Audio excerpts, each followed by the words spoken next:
자, 이번에는 이 과목 마지막 27포인트를 보겠습니다. 행정업무 효율적 운영에 관한 규칙인데 이거는 이름이 2016년대에 바뀌었죠. 그래서 행정효율과 협업 촉진에 관한 규정으로 이름이 바뀌었어요. 같은 애입니다. 그냥 명칭만 바뀐 겁니다.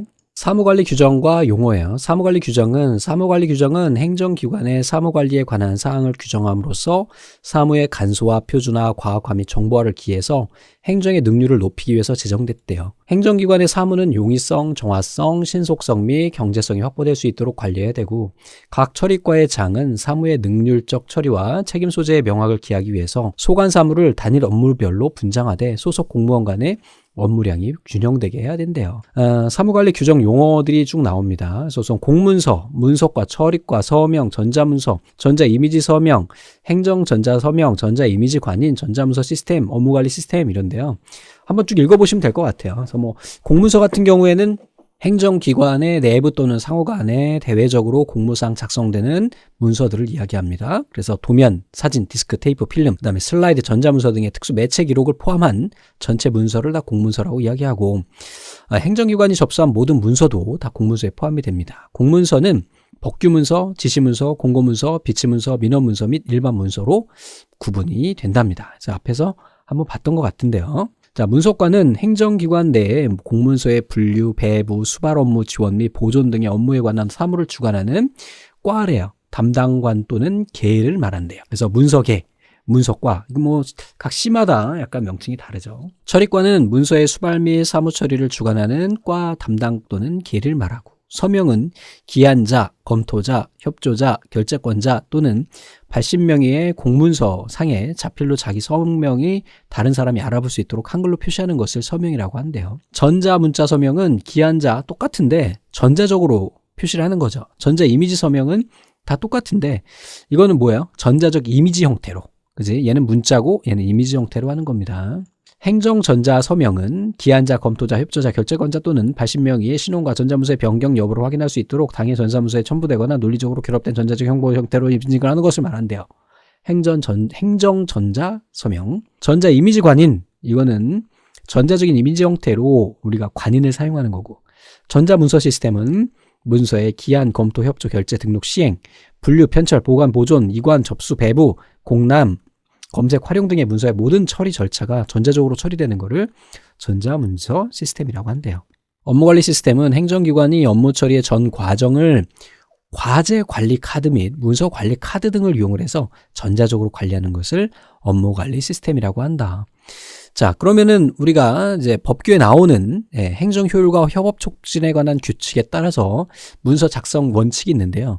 얘네가 이게 그 FTA 때문에 약간 교정된 내용들이 있어요. 그래서 예전 기출문제하고 요즘 기출문제하고 좀 차이가 나는 부분이 있는데 그거는 교재를 기준으로 해서 살펴봐 주시면 될 것 같아요. 법규 문서는 조문 형식에 의해서 작성하고 뉴년 1년 번호를 사용한다.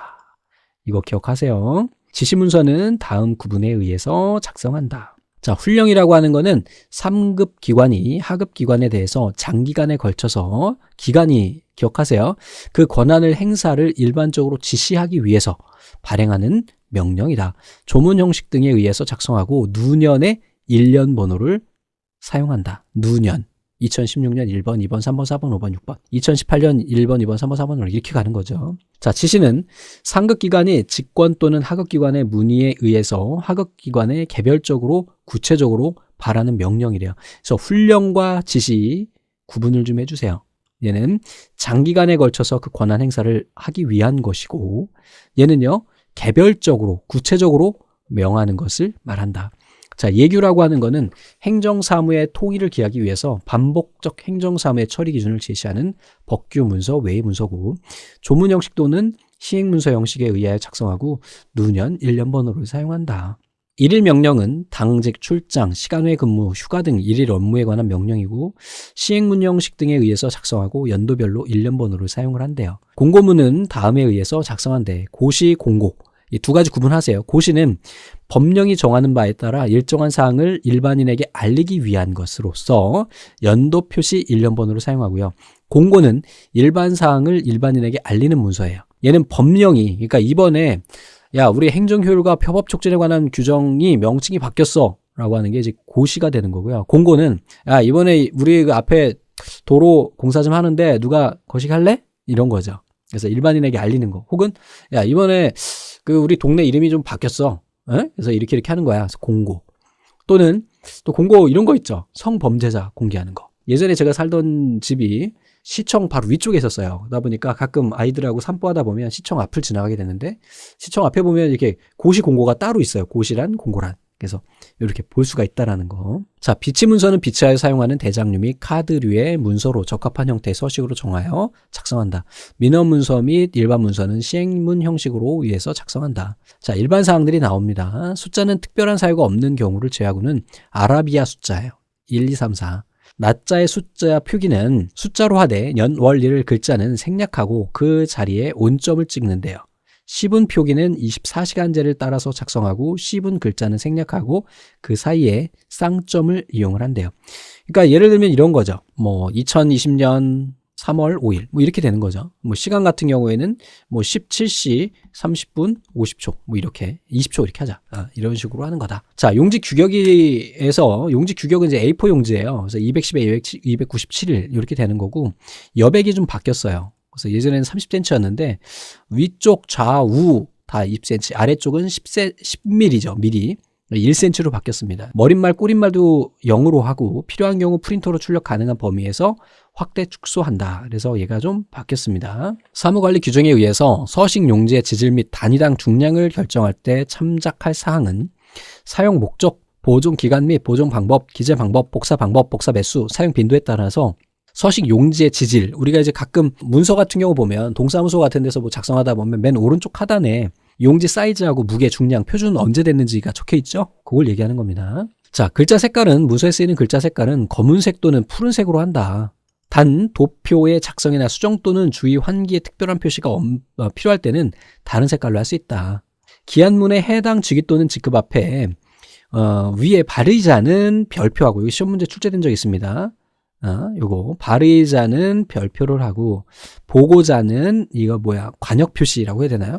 관역 표시를 한다. 행정 업무의 효율적 운영에 관한 규정에서 문서는 처리과에서 접수해서 접수한 문서에는 접수 일시와 접수 등록번호를 전자적으로 표시하고 종이 문서의 경우에는 행정안정부 이건 뭐 매번 바뀌니까 정하는 접수인을 찍고 접수 일시와 접수 등록번호를 적는다. 문제를 한번 보겠습니다. 전자문서를 작성한 행정기관, 보조기관, 보좌기관 또는 공무원의 신원과 전자문서의 변경 여부를 확인할 수 있는 정보로서 당의 문서에 고유한 것은 행정기관이나 얘네들이 할 수 있는 인증 표시, 행정전자서명이 됩니다. 사무관리 규정상 기한문에 해당하는 직위 또는 직급 앞에 위에 발의자는 어떤 표시를 해야 되나요? 발의자는 별표, 기한자는 관역.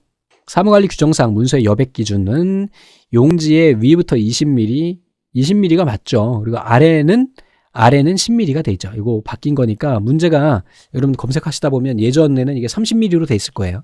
수정해 주셔야 됩니다. 이렇게 사무관리 규정에 따른 공문서의 분류에 해당하지 않는 것은 법규, 비치, 일반, 비밀문서 그랬는데 여기서 이제 공문서에 해당하지 않는 거 비밀문서는 포함이 안 되겠죠. 기한문에서 발의자와 보고자에 옳게 된 것 별하고 그다음에 관역 이렇게 되겠죠. 요거. 그래서 여기까지 해가지고 우리가 이 과목을 봤는데 다시 한번 말씀드립니다. 이제 우리가 지금까지 봤던 내용들이 불과 60%에 해당한다. 나머지 40%는 새로운 문제가 출제된다라고 생각을 하시고 좀 더 꼼꼼히 봐주시면 좋을 것 같습니다. 그렇다고 해서 우리가 지금 본 내용이 다 나오는 것도 아니고 일부분만 나오기 때문에 또 너무 많은 시간을 투자하는 것도 좀 애매합니다. 그래서 기출문제를 보면서 기출문제에 대한 내용들을 우선은 숙지하시는 게 가장 우선이고요. 그리고 그 외의 내용들에 대해서는 교재를 좀 더 다른 과목 공부하는 것보다는 한 번 더 봐주시는 게 좋지 않겠나 싶습니다. 아주 어느 곳에서 튀어나올지 모르기 때문에. 자, 수고하셨습니다. 그럼 다음 시간에는 3과목에서 만나 뵙도록 하겠습니다. 감사합니다.